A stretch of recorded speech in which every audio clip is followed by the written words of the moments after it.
Hey everybody, this is Melody from Melody's Makings. You can find my website at www.melodies-makings.com. And I am here today with the next segment of our Learn How to Knit series. Today we are going to be talking about how to bind off and also how to do some decreases. So this first video in this segment is going to be how to do the traditional bind off method. And this is not actually something that you're going to use for one of the 3 patterns that I have you working on to learn, but I think it is something that everyone needs to know. It's used in everything from blankets to any flat piece of work. You're going to find this bind off method. So I'm just going to give you a quick overlook on it, and then we will move on to the bind off method that you'll be using for your pattern. So you can bind off on either the knit side or the purl side. Oftentimes you bind off in whatever way that you are currently knitting. So for instance, I'm on the purl side of my project right now, so I would do a purl bind off. If I was on the knit side of my project, I would do a knit bind off. I'll show you both ways. They're both very easy, so don't get flustered or anything.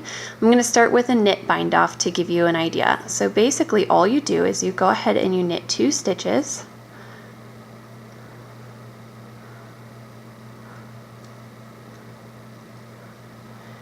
And then once you have them on your right hand needle, you pass the first stitch over the second stitch and you drop it off your needle, which binds that stitch off.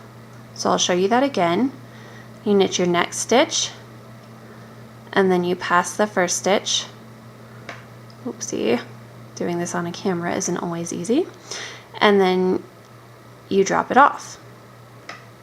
You should never have more than 2 stitches on your right hand needle for the traditional bind off.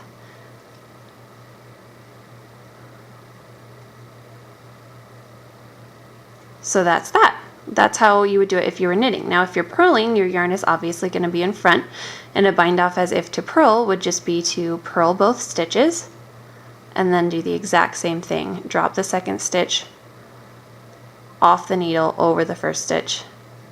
Just sometimes easier even to use your fingers to drop that. You don't necessarily have to use your knitting needles. Some people prefer to do it that way.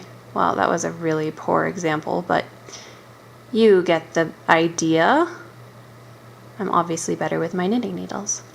So that is a traditional bind off. Afterwards, you're going to see just the edge is all knitted or purled looking, and you're done. It'll be completely off. At the end, you'll have 1 stitch left, and you just go ahead and you pull that slip knot out, and then you pull the end of your yarn through the stitch, and you'll obviously have this yarn cut, and you tighten it up, and that will tie a knot at the end of your piece.